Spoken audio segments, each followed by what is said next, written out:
Welcome back to the program. For years, The Daily Show with Jon Stewart has been one of the most influential shows on American television. And the world has taken note. Similar programs have popped up all over the globe. And now it's Egypt's turn.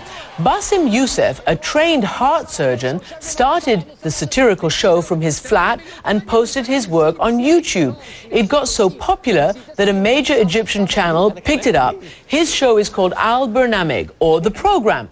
And Yusuf isn't scared to take on anybody, even Egypt's new president. Just take a listen.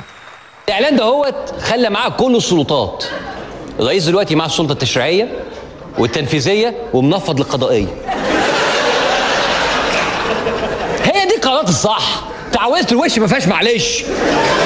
القرار اللي يتعاص ما يرجعش تاني.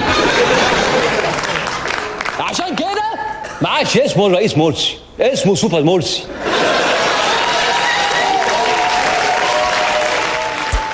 And with so much political turmoil in the country now, Yusuf's mission is to make Egyptians laugh and to inform them at the same time. And he joins me right now from Cairo. Bاسم, welcome.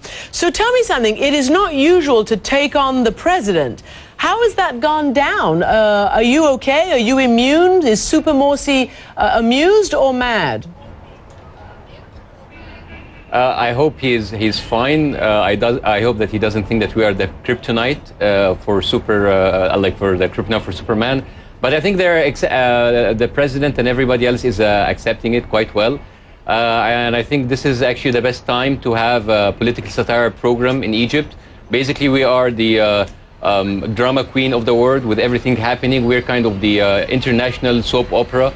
Political soap opera, so it's a great time and an era to have a political satire to comment on everything that's happening. So let me ask you, you bring it up. Obviously, many Egyptians are divided over this constitution. This soap opera, as you say, is playing out all over the world, and people are pretty worried about it. Are you worried about the constitution, and how do you deal with it on your show? Particularly what people say is just too much religion in it. Well, using or putting religion into the political formula is not unique to Egypt. I mean, you can find it everywhere. Even in the United States, you can have extreme right-wingers in the Republican Party or Tea Party. Sometimes they put religion into it, especially supporters of George W. Bush or anybody basically who runs against Obama. But the problem is that in Egypt, it's kind of in America, it's a more established democracy. So even if you are radical, there's a constitution and there is a political and democratic life that prevents the potential of abuse of the powers of a constitution.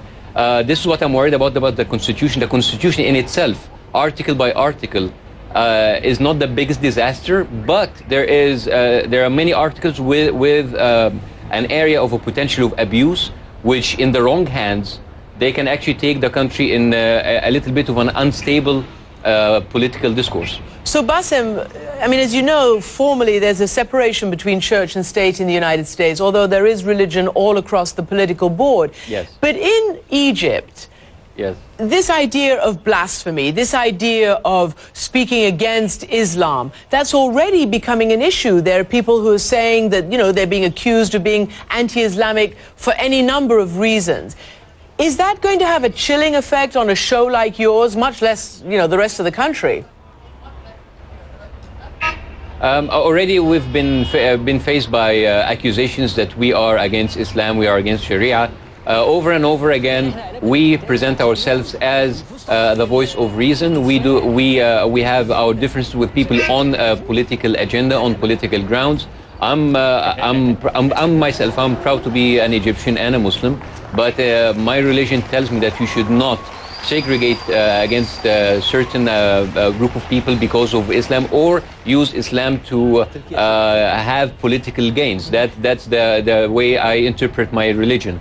In any religion, you will have people who will use it to the extreme, and you'll have people who would respect that religion in its course. Our battle is not with religion, but with the people who misuse and abuse religion for their own political agendas. So you say you're not there to criticize, but to satirize and to really sort of poke fun at these sort of sacred cows, so to speak. How is this going down with people? Is it popular?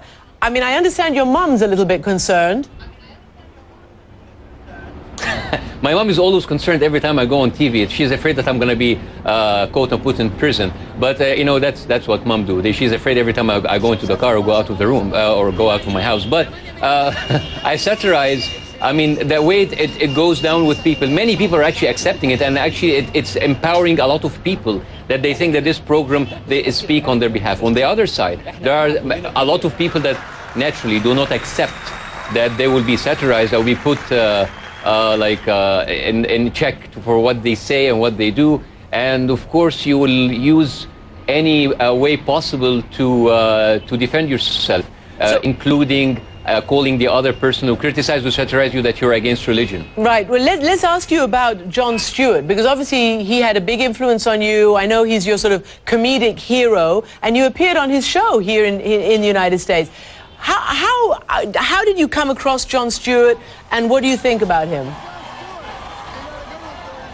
I was actually I was sending my regards and my request to see him with every single soul leaving Egypt, going back to the States, hoping that one day that I will meet him. I like him a lot, and I actually like him. I respected him much more when I met him in person. I think he is 10 times more genuine in real life than he is on his show. He's amazing, whether in his show or the way he handles his political satire. He and his team are maybe some of the best people that I met in the business. Well, and, you know what? I continue to be inspired by him. He has become almost more powerful, in fact, more powerful than most so-called serious anchors. He gets the President of the United States and everybody on his show. Have you extended an invitation to President Morsi? What would you ask him? I did extend the invitation to the presidency, and I wanted, of course, to get him. I met with the Speaker of the House, equivalent of Speaker of the House. I mean, it was a very friendly meeting, and I would love to have him on my show. I would love to have all of the people who are bothered by my show on my show, and maybe my message will be, you know, with satire and with actually making fun of our political agendas. Maybe it will ease the tension between us, and I hope it gets through. And I'm very happy that only after 4 episodes we've been having a striking effect on the people. People were in the lines for the referendum. They were speaking about the show the night before. So we are reaching there. We are getting there. All right. And hopefully our effect will get bigger. Well, it's a new Egypt indeed, and Baasim Yousef, thank you very much for being part of it and for joining us tonight. Thank you very much. Good luck to you. And we'll be right back with a final thought after a break.